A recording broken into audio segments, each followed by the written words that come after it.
I'm Mac Felmly, and I'm a pediatric heart surgeon here at the Medical University of South Carolina. I take care of adults and children with congenital heart disease.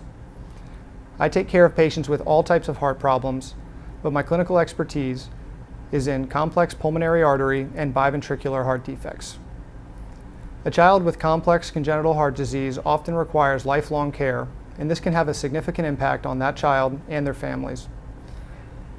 As such, my patient care philosophy centers around this fact, and I aim to optimize each patient's care plan to give them the best long-term outcome and quality of life. This starts with a patient-centered approach, taking the priorities and preferences of each patient and their family into account when making decisions. Here at MUSC, we take a collaborative approach with the families of all of our patients to give them the best outcomes possible. This has led to outstanding results, and the team here has been recognized for having some of the best surgical outcomes in the country.